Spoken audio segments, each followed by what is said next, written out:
When the court of the seven-headed serpent hunts on earth, a great pall of smoke precedes them.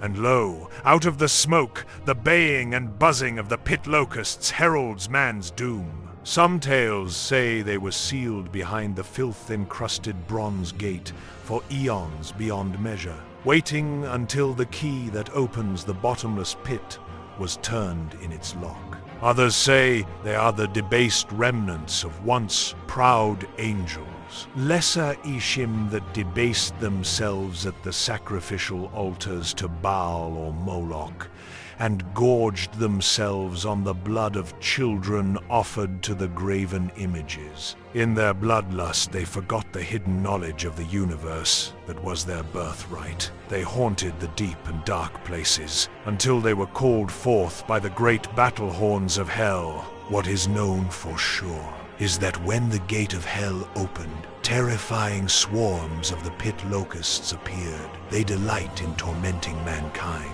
and are imbued with feral cunning and wicked bloodlust. In the first battles of the Great War, which saw the Levant overrun in a string of great victories, the pit locusts were instrumental in scattering the formations of the humans who refused to bend the knee to the nobles of hell. As a reward for their part in the battles, the pit locusts were granted the right to hunt with the court of the seven-headed serpent, and take their share of the spoils, and gorge themselves on the vanquished. And there came out of the smoke locusts upon the earth, and unto them was given power, as the scorpions of the earth have power.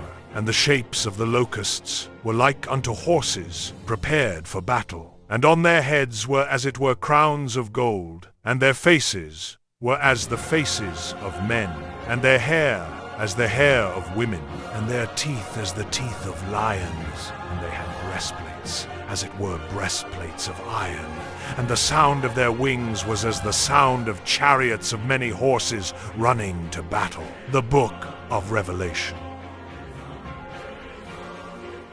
The silent battalions of hell, summoned when the court of the seven-headed serpent seeks sport, are composed of hell knights.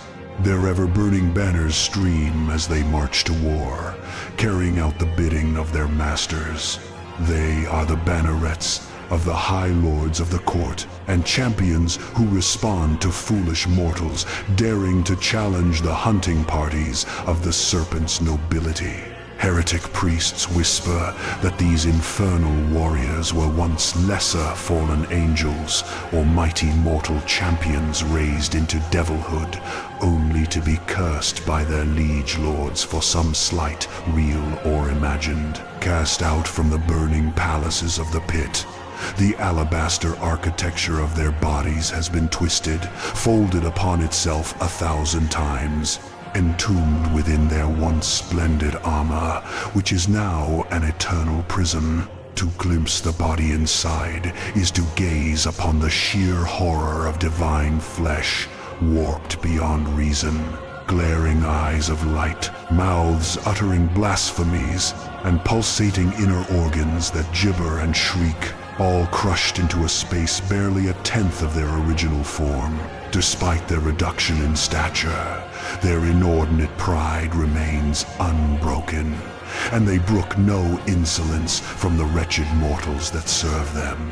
Once privy to the secrets of creation, their minds are now clotted with endless blood-red waking dreams. Their thoughts are crushed to a singular, jagged prism of murderous obsession. Their form is tormented by the cold of the earthly realm, which they are forced to endure just as humans suffer in the flames of hell. They are mighty still, yet mere shadows of their once exalted glory.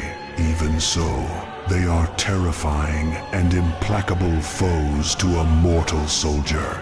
They wield ancient and wicked weapons, great swords, battle axes, and arquebuses, forged by the household smiths deep in the bowels of their demon lord's keep. Though the appearance of such armaments is archaic to mortals, they are more than a match for even the most advanced weapons from the foundries of New Antioch or laboratories of the House of Wisdom. Upon their helmets They bear the seal of the great demonic spirit they serve, and eerie corpse candles float about them, acting as conduits for goetic magic. Your heart became proud on account of your beauty, and you corrupted your wisdom because of your splendor. So I threw you to the earth. I made a spectacle of you before kings. Book of Ezekiel.